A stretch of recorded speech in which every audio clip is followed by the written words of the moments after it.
ஸ்ரீமத் வால்மீகி ராமாயணம் அயோத்தியா காண்டம் chapter 63.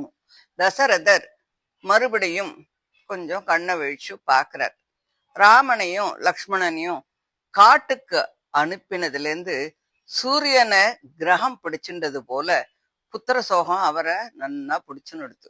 Raman அந்த நகரத்தை விட்டு போன 6வது நாள் ராத்திரி தான் முன்னாடி செஞ்ச பாபத்தை எல்லாம் ஞாபகப்படுத்திண்டு அதை கௌசல்யக்கு சொல்ல நினைக்கிறார். கௌசல்ய, இப்போ உனக்கு என்கிட்ட கொஞ்சம் கோபம் தணிஞ்சிருக்கும் அப்படின்னு நினைக்கிறேன். இந்த லோகத்துல ஒருவன் செய்யக்கூடிய நன்மையும் தீமையும் கண்டிப்பா அவனுக்கு பயனை கொடுக்கறது. கர்மங்களை செய்யும் போது அதனுடைய பயன் பெரிதா இருக்குமா சிறிதா இருக்குமா, அது கை கூடுமா கூடாதா அப்படின்னு எல்லாம் தெரிஞ்சுக்காதவன் புத்தி இல்லாதவன் தான். மிகுந்த சிரமத்தால அல்ப பயனை அடைகின்றவனும் பயனற்ற செயலை செய்பவனும் புத்தி இல்லாதவர்கள். கொஞ்சமான சிரமத்தோட அதிக பயனை அடைபவனும் பயன் பெறும் செய்கைகளை மட்டுமே செய்கின்றவனும் தான் புத்திமான்கள்.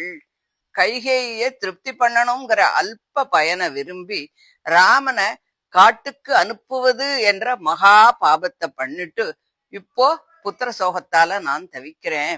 என்னை போன்ற ஒரு மூடன் லோகத்துல யாருமே இல்ல. ஒருவனுடைய தோட்டத்துல ஒரு பலாச மரமும் அதை சுற்றி பல தேன் மாமரங்களும் இருந்தது. பூ பூக்கிற காலத்துல பலாச மரம் இலையெல்லாம் தெரியாம அழகான புஷ்பங்களால நன்னா பூத்து போய் மலர்ந்து இருந்தது. மாமரங்களுடைய பூக்களுக்கு எப்பவுமே ரொம்ப அழகு இருக்காது.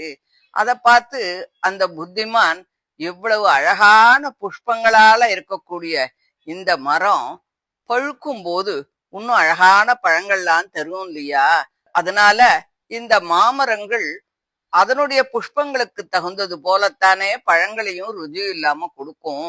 அதனால இந்த பலாச மரத்தினுடைய அழக குறைக்கக்கூடிய இந்த மாமரத்தை வளர்க்கறதுல என்ன பிரயோஜனம் இருக்கு அப்படின்னு அந்த மாமரங்களை எல்லாம் வெட்டி எரிஞ்சுட்டு அந்த பலாச மரத்தை ரொம்ப ஜாக்கிரதையா எருவெல்லாம் போட்டு அதுக்கு தண்ணி எல்லாம் ஊத்தி வளர்த்துட்டே வந்தான். பழுக்கிற காலம் வந்தது. அப்போ பலாச மரத்துல இருக்கிற பூக்கள்லாம் உதிர்ந்து போய் உபயோகமே இல்லாத யூஸ்லெஸ் பழங்கள்லாம் மட்டும் நிறைய இருந்தது. ஆனா மத்தவாளுடைய தோட்டத்துல இருந்த அந்த மாமரங்கள்லாம் அமிர்தத்தை போல ருசியுள்ள பழங்களால நிறைஞ்சு இருந்தது. அப்போ அந்த மூடனுடைய துக்கத்தை என்னன்னு வார்த்தையால வர்ணிக்க முடியும்? கர்மங்களினுடைய பயன்களை அறியாமல் ஒருவன் ஆரம்பிச்சதால பலாச மரத்தை ஜலம் ஊத்தி வளர்த்த ஒரு முட்டாளை போலத்தான் அவனும் வருத்தப்படுவான்.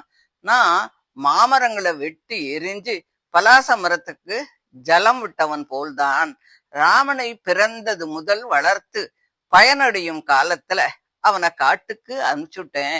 இப்போ வருத்தப்படுறேன். அதனால என்ன பிரயோஜனம்? என்னை போன்ற புத்திசாலி லோகத்துல யாராவது இருப்பாளா? ராமனுடைய அபிஷேகத்தை தடுத்து அவனை காட்டுக்கு அனுப்பி கைகேயினுடைய பிரியத்தை அடைய முயன்றேனே.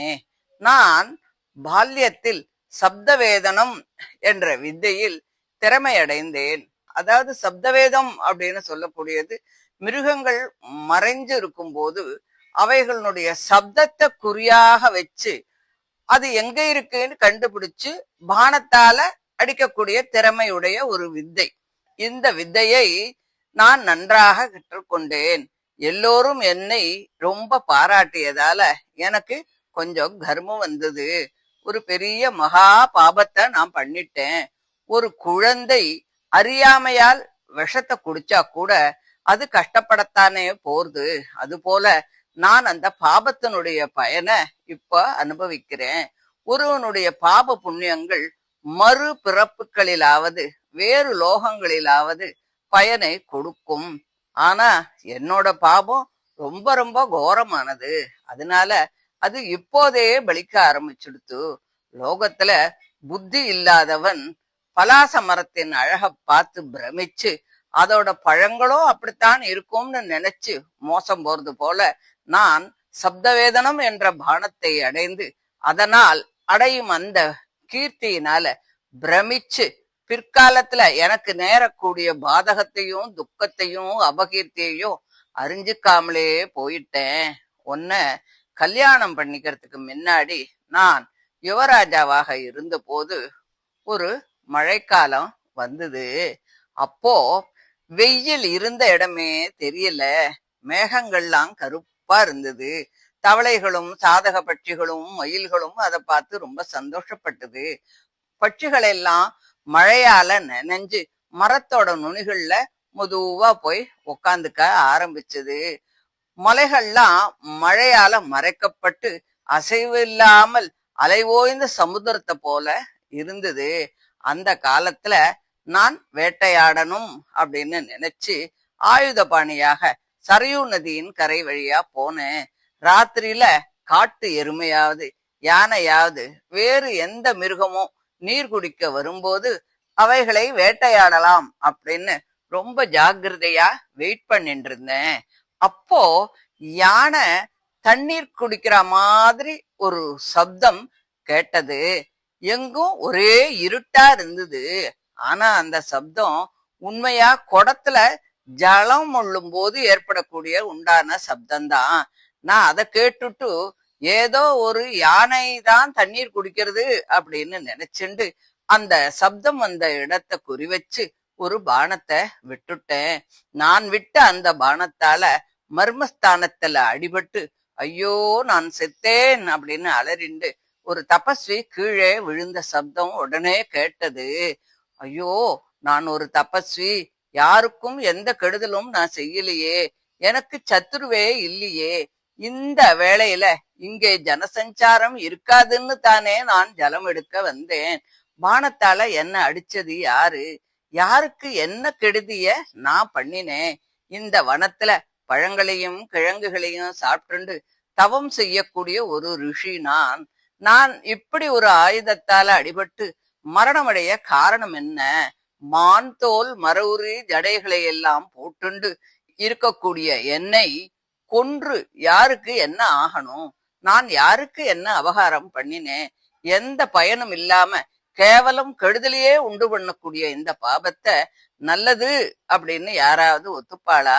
குரு பத்தினியை கெடுத்தவன யாராவது மெச்சுவாளா? நான் இறந்து போறத பத்தி எனக்கு கொஞ்சம் கூட கவலையே இல்லை. நான் இறந்தால் என் தாய் தந்தைகள் என்ன கதி அடைவாளோ அப்படின்னு தான் நான் ரொம்ப கவலைப்படுறேன். அவள்லாம் ரொம்ப வயசானவா, ரொம்ப காலமா அவளை நான் காப்பாத்திட்டு வரேன். நான் இறந்து போயிட்டா அவள்லாம் எப்படி பிழைப்பா?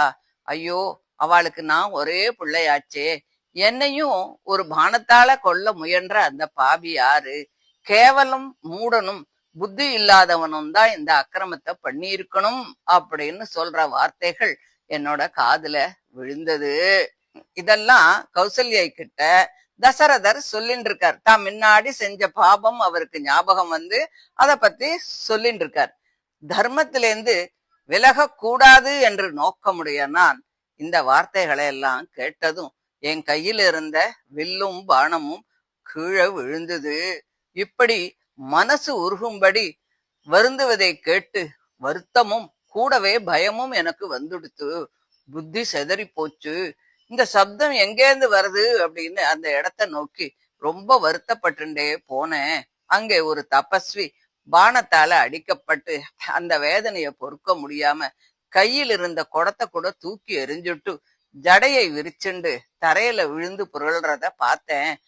அவனுடைய தேகம் முழுவதும் ரத்தத்தால பூசப்பட்டு புழுதி படிஞ்சிருந்தது. நான் பயந்து போய் மனசு கலங்கி நிக்கிறத பார்த்து என்னை எரிச்சுடுறது போல பார்த்து, ராஜனே, காட்டுல தனியா வசிச்சுட்டு இருக்கக்கூடிய நான் உனக்கு என்ன கெடுதி பண்ணினேன்? என் தாய் தந்தைகளுக்காக ஜலம் கொண்டு போக வந்த என்ன இப்படி அடிச்சுட்டியே.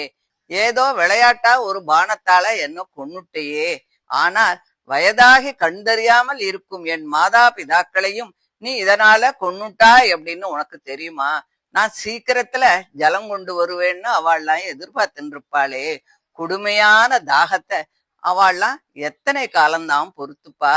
நான் சாஸ்திரங்களை கற்றும் பெரியோரிடத்தில் கேட்டும் கடும் தவம் செய்தும் என்ன பயன்? இப்படி நான் இங்கு பூமியில விழுந்து புரள்றது எங்க அப்பாக்கு தெரியலையே. தெரிஞ்சாலும் தான் என்ன பண்ண போறார்? பலம் இல்லாதவர், நடக்க முடியாதவர்.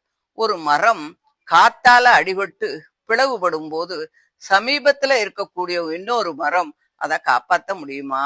தசரதா, நீயே சீக்கிரமா எங்க அப்பா கிட்ட போய் எனக்கு நடந்ததெல்லாம் சொல்லு.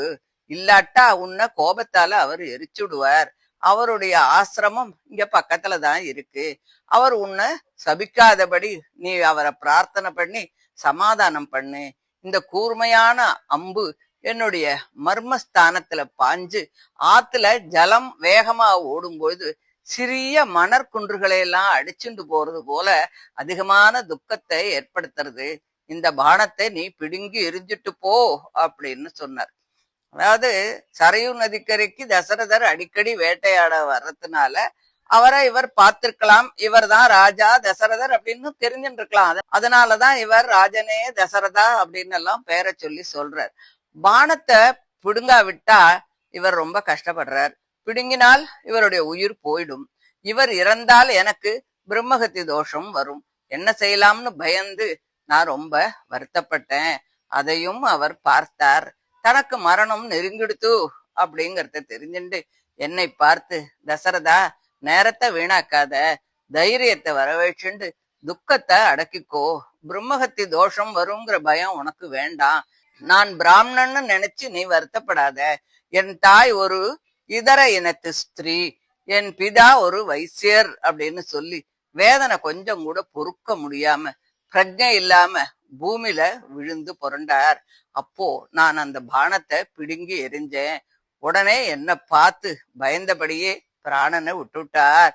இப்படி மர்மஸ்தானத்தில் அடிபட்டு பெருமூச்சு விட்டு கொண்டு ஜலத்தாலும் இரத்தத்தாலும் நனைந்த தேகத்தோடு பூமியில் கிடந்த அந்த தபஸ்விய பார்த்து சொல்ல முடியாத வருத்தத்தை நான் அடைஞ்சேன் கௌசல்யா அப்படின்னு சொல்லி தசரதர் சொல்றார் அப்படின்னு இந்த 63வது அத்தியாயத்தை முடிக்கிறார்.